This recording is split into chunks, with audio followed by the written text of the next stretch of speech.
Okay, so this isn't going to be a particularly long one, but at the time of writing and editing, it's just been about a day and a half since Ninja Gaiden 4 came out. I'm about halfway done, and I really want to talk about it. Now, I'm not making any promises given my history of consistency on this platform, or lack thereof, but depending on how I feel by the time the credits roll, I may make a follow-up. For now, this is a first impressions video. All the gameplay footage you're seeing is from the opening stuff, so absolutely no spoilers beyond that. To start, I am not a Ninja Gaiden fan. I have never played the NES classics, I've barely played the Xbox 360 PS3 era titles, and I have no investment in these characters or the franchise lore. But when the first trailer for Ninja Gaiden 4 dropped at the top of the year during an Xbox showcase, I was immediately intrigued.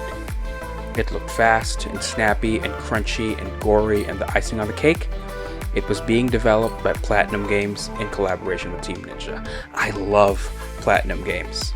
I first discovered them when I played the demo for Vanquish all the way back in the PS3 days. It had so much style, but also a quirkiness, a particular vibe that's just so uniquely them. I never got around to playing the full thing. I even own it on Steam now, maybe one day, probably not. But on top of that, Nier Automata is one of my absolute favorite games. From the gameplay mechanics, to the story, to the aesthetic, to the music, everything about it is so great. So when I found out that Platinum was making the next entry in a franchise I had never touched, I was curious. After Ninja Gaiden 4's announcement, I tried Ninja Gaiden Sigma on the PS3. I played the opening stuff, it was okay, didn't quite click. I also tried Ninja Gaiden Z, which apparently is a controversial game, and honestly, I liked it a little bit more, mainly due to the unique art style. The gameplay got tedious. Needless to say, I finished neither of these games.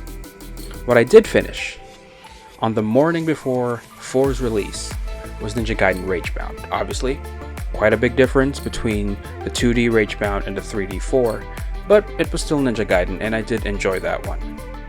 So now that my history with this franchise is covered, let's talk about Ninja Gaiden 4. I'm not going to waste time telling you what it is or what it's about. This is not a review. What I will say is that holy shit, this game rocks. So far, based on about half of the story, it's everything the reveal trailer promised. It's fast, frenetic, pulse-pounding violence and gore, and it's just so fucking fun. My gameplay habits over the last couple of years have drastically changed. I am usually no longer able to sit down for hours on end just pushing through a game. There have been notable exceptions, especially recently with me getting all the achievements for Clair Obscur Expedition 33, which I really should make a video on, and Doom the Dark Ages. And while beyond those two, I usually still manage to get through games quite a bit. Not a lot of them get me to knuckle down to keep playing for hours and hours and hours. Ninja Gaiden 4 did. I am hooked on this game, even more so than Ragebound. As a franchise, Ninja Gaiden is known to be incredibly difficult and punishing. But between Ragebound and 4, these newer entries have a lot of accessibility features for players like me who really can't sink the time to get good, and it's very, very welcome. I'm not the best at games. In fact, I wouldn't even consider myself to be particularly good at them. If you've been paying attention to the gameplay in the background, it's pretty obvious, I think. I mean, I know how to play well enough to get through the games, but having accessibility options is appreciated, whether it's making things incredibly easy to just get through the story or retweaking the challenge levels to something still challenging but more manageable. Ragebound 4, they have it in spades. On top of that, Ninja Gaiden 4's easiest difficulty, dubbed as the Hero difficulty, still feels like a decent challenge for at least someone like me. The encounters are not always threatening, but just threatening enough where I can't get complacent. This allows me to engage in the litany of gameplay mechanics without making it too frustrating for me because it's demanding that I do it perfectly. In a way, it feels quite a lot like Devil May Cry's base difficulties, which, given the developers, it's not particularly surprising, and I mean that as a compliment. DMC is one of my favorite franchises ever. It's in my top 5, maybe in my top 3 of all time. And this game feeling every bit like the spectacle fighter DMC is, but showered in so much blood, makes for an experience that's equally engaging and accessible to become a franchise entry point.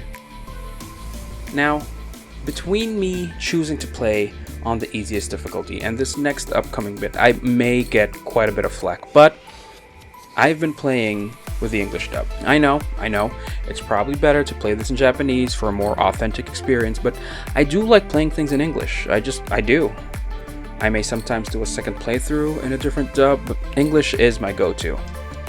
All that to say, the English performances in Ninja Gaiden 4 are there. It's not bad, far from it, but personally, I feel like the performances are weaker than I'd have liked. Yakumo's bland, straight-faced deliveries are very character appropriate, but maybe if scenes call for him to elicit more emotion on the back half of the game, I'll get to hear him actually rise above that justification that being monotonous is character appropriate. In fact, I hope it happens. Yakumo has so many potential directions that his arc can go, and I feel like all of them require him to break past that flat delivery of dialogue, and I want to hear it. The other performance that I want to highlight is the priestess, Sayori. I feel like nobody told her she was in a video game. That's not necessarily good or bad, I think. But if you look at Sayori, her aesthetic is very appropriate for the kind of vibe that the game has. But she opens her mouth and she has this kind of naturalistic delivery. She talks like a person from the real world and not a person in a video game. A kind of relaxed casualness without much dramatic tension. I get it, she's supposed to be a pretty quirky character, and for the most part, it does work for her.